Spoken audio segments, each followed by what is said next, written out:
పాలమూరు నడి ఒడ్డున దేవాలయ భూములు కబ్జాకు గురవుతున్నాయి అని చెప్పేసి బౌదార్ క్షత్రియ సమాజం ఆధ్వర్యంలో రిలే నిరాహార దీక్ష చేపట్టారు. మన దగ్గర ఉన్నారు, మాట్లాడదాము. అసలు చెప్పండి సార్, అసలుకి భూములు ఎవరి ద్వారా కబ్జా గురయ్యాయి?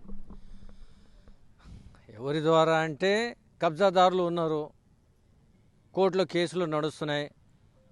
దాని తర్వాత దీనికి ఎలాగైనా లిటిగేషన్లో తీసుకుపోవాలి. వాళ్ళకు ఒక అలవాటు ఏమైందంటే 10 సంవత్సరాల్లో ఒక అలవాటు ఏం పడింది, దీనికి ఎలాగైనా కబ్జా చేసుకోవాలి, భూములు అమ్ముకోవాలి, మా బిల్డింగ్లు కట్టుకోవాలి ఇక్కడ, దాని తర్వాత గుడిని అమ్మేసేయాలి, గుడిని తీసేసేయాలని. అందుకోసం అనేసి ఇక్కడ పోరాటం చేస్తున్నాము. దాదాపు 135 సంవత్సరాల ఎక్కువ దీని చరిత్ర ఉంది. అప్పటి నుంచి భావసార క్షత్రియ సంఘము ఈ భూమి మందిరాన్ని డెవలప్ చేస్తుంది. లక్షల రూపాయలు పెట్టి డెవలప్ చేసినారు. ఇప్పుడు ఆంజనేయ స్వామి గుడి కూడా మీరు చూస్తున్నారు, దానికి డెవలప్ చేస్తున్నారు. ఊరికనే డబ్బు రాదు, ఏ ప్రభుత్వం ఇవ్వలేదు. బట్ ఇప్పుడు ఉన్న మా ఎమ్మెల్యే గారు, మా మెంబర్ ఆఫ్ పార్లమెంట్ డికే అరుణ గారు, వాళ్ళ సాయం వలన మాకు కొద్దిగా బలం వచ్చింది. ఇప్పుడు వరకు ఏదైనా పని చేస్తే వెనక పోయిన ప్రభుత్వం ఉంటే పని ఏదైనా చేస్తే పోలీసు వాళ్ళు వచ్చేవాళ్ళు. ఇప్పుడు ఏమైపోయింది, వాళ్ళు ఉన్నంత వరకు వాళ్ళు ఉన్నారు. ఇప్పుడు ఆ గుడి కూడా ఆల్మోస్ట్ 21 రోజుల్లో దానికి రూఫ్ వేసేసారు. సో అయితే ఇక్కడ ఏం వచ్చిందంటే రాంగ్ కేసు, అంటే మిస్రిప్రజెంటేషన్, రాంగ్ ఇన్ఫర్మేషన్ కోర్టులో ఇచ్చి ఇక్కడ స్టే ఆర్డర్ తీసుకొచ్చిండ్రు. లేకపోతే ఇప్పటి వరకు కమ్యూనిటీ హాల్కి ఒక రూఫ్ పడేది. ఈ కబ్జాదారులతోని మాకు ఆల్రెడీ గవర్నమెంట్కి రాసినాము. డిప్యూటీ కమిషనర్ ఎండోమెంట్ డిపార్ట్మెంట్కి ఆల్రెడీ మేము ఏం చెప్పామంటే, మీరు మీ ఇష్యూ జారీ చేసిన నోటీసు వాపస్ తీసుకోకపోతే పోరాటం చేస్తాము, కావాలంటే హైదరాబాద్లో కమిషనర్ ఎండోమెంట్ కమిషనర్ ఆఫీస్ ఎదురు కూడా పోరాటం చేస్తామని డిక్లేర్ చేసినాం. అయితే ఇప్పుడు ఏముంది, మాకు ఇక్కడ దొంగ సర్టిఫికేట్లు, దొంగ పేపర్లు ఇచ్చి కోర్టు నుంచి స్టే ఆర్డర్ తీసుకొచ్చిర్రు. దానికి ఉపసంహరించాలని మేము కోరుకుంటున్నాం. అందుకోసం ఈ నిరాధార దీక్ష ఉంది. సో మరికొంతమంది ఉన్నారు, మాట్లాడుతున్నాం. సార్, మొత్తం ఈ దేవాలయం సంబంధించి ఎంత ల్యాండ్, ఎంత కబ్జా గురై ఉంది? ఇప్పుడు ఈ మొత్తం భూమి సర్వే నంబరు 7, 8 5 ఎకరాల చిల్లర భూమి ఉంటుంది. దీంట్లో జరిగింది ఏమంటే, అసలు మొన్నటిదాకా ఏదో కథలు చెప్పారు వాళ్ళు. మేము ఇది అంతా ఇనాం భూమి ఉంది, మేము పట్టేదారులు అయినాం అదని చెప్పేసి. అనంత పద్మనాభాచార్య యొక్క కుమారుడు.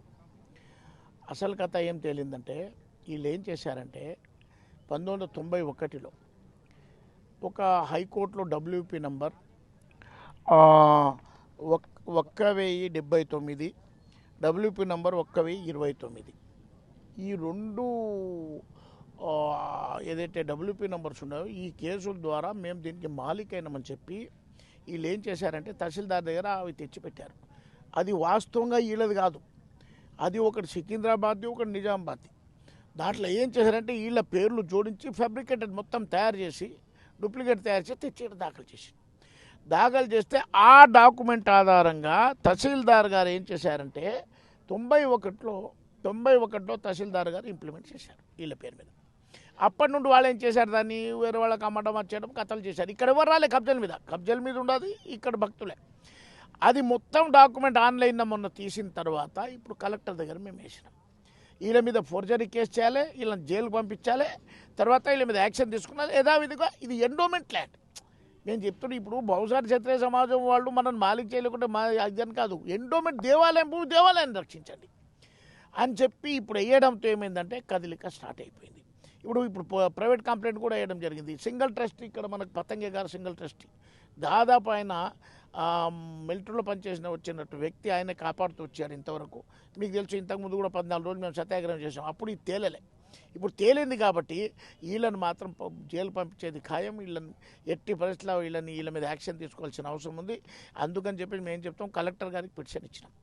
దీనికి పాపం ఎమ్మెల్యే గారు, ఎంపీ గారు అందరూ సపోర్ట్ చేస్తున్నారు. వాస్తవాన్ని కాగితాలు చూస్తుంది, ఇది ఇంత ఘోరంగా జరిగింది కదా అన్నారు. కలెక్టర్ యాక్షన్ తీసుకోవాల్సిన అవసరం. దీంట్లో అందరికంటే పెద్ద ద్రోహం చేస్తున్న వాళ్ళు ఉంటే ఎండోమెంట్ డిపార్ట్మెంట్ వాళ్ళు. అరే, మీ భూమిని మీరు రక్షించుకోరంటే వాళ్ళు దొంగలుగా వాళ్ళతోనూ మిలాఖత్ అయినరు. అసలు వాళ్ళు మిలాఖత్ కావడం వల్ల జరుగుతుంది. ఇమ్మీడియట్గా వాళ్ళ పార్టీతో ఇమ్మీడియట్గా చేంజ్ అవుతుంది. కానీ they are not becoming as a party. కాబట్టి కలెక్టర్ గారికి మేము డిమాండ్ చేస్తాం, వెంటనే దీన్ని మార్పిడి చేయాలి.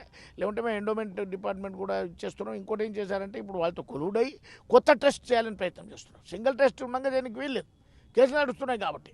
అయినా నోటీస్, అది నోటీస్ ఇవ్వాలి వాళ్ళకు, వచ్చి అతికిచ్చిపోయింది ఒకటి. అంటే ఎందుకు ఈ దొంగతనం చేస్తున్నారా, ఎందుకు ఇట్లా చేస్తున్నారు? ఎమ్మెల్యేకి చెప్పకుండా, అది కూడా ఎమ్మెల్యేకి తెలియకుండా జరుగుతున్నది. కాబట్టి ఇదంతా కూడా మాఫియా గ్యాంగ్ ఒకటి నడుస్తున్నది. అమ్మగారు వద్దరు, ఇక్కడ ఉన్న మహిళలు మీరు చూశారు. ఇప్పుడు ఒక కామ్గా ఉన్నాం. ఇక కొన్ని రోజులు రోడ్ల మీద వస్తాం, ఎండోమెంట్ ఆఫీస్ని గెరావ్ చేస్తాం, అవసరమైతే కలెక్టర్ ఆఫీస్ని కూడా గెరావ్ చేస్తాం.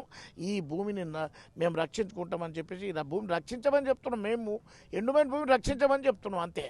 కాబట్టి దొంగలు ఎట్టి పరిస్థితులు రానియమని చెప్పి ఈ సంఘం మనం చేస్తాం. సో ఇది మొత్తం పోరాటం ఎన్ని రోజుల నుండి చేస్తున్నారు, ఇంకా ఎన్ని రోజులు చేస్తారు దీని గురించి మొత్తం? ప్రస్తుతం సింగిల్ ట్రస్టీ మార్పు కోసం ఏదైతే నోటీస్ పంపించిందో దాన్ని క్యాన్సిల్ చేసి బాధ్యులైన వారిపై క్రిమినల్ కేసు పెట్టి మాకు న్యాయం చేసి 1990 వరకు ఏదైతే టెంపుల్ దేవాలయాల పేర్ల మీద ఏదైతే ఆరోవర్ వాహని ఉందో అది కంటిన్యూ చేయాలి. వాళ్ళు ఏదైతే దొంగతనంగా మ్యూటేషన్ చేసుకున్నారో ఆ మ్యూటేషన్ క్యాన్సిల్ చేయాలి అని చెప్పి దానికి సంబంధించి కలెక్టర్ గారు స్పందించాలని చెప్పి ఒకరోజు రిలే నిరాహార దీక్ష చేపట్టినాం. ఒకవేళ వారం రోజుల తర్వాత కూడా వాళ్ళు స్పందించకపోతే, ఎండోమెంట్ డిపార్ట్మెంట్ నోటీస్ క్యాన్సిల్ చేయకపోతే మా వీర నారీమణులందరూ కలిసి ఇక్కడ నుంచి పాదయాత్రగా బయలుదేరి ఎండోమెంట్ ఆఫీస్ని ముట్టడిస్తాం. అవసరమంటే ఎండోమెంట్ అసిస్టెంట్ కమిషనర్ని ఘెరావ్ చేస్తాం. వీలైతే కలెక్టర్ ఆఫీస్ వరకు మేము శాంతియుత పాదయాత్ర చేయడానికి కూడా సిద్ధపడ్డాం. అంతవరకు రానియకండి, దయచేసి న్యాయాన్ని బతికించండి, ధర్మాన్ని గెలిపించండి, దేవుని భూములను కాపాడండి. జై శ్రీరామ్.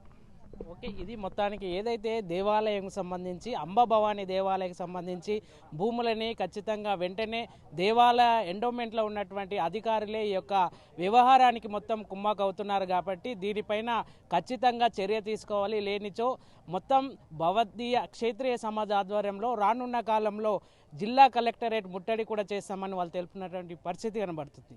అభినవ్ భారత్, చందు, మహబూబ్ నగర్.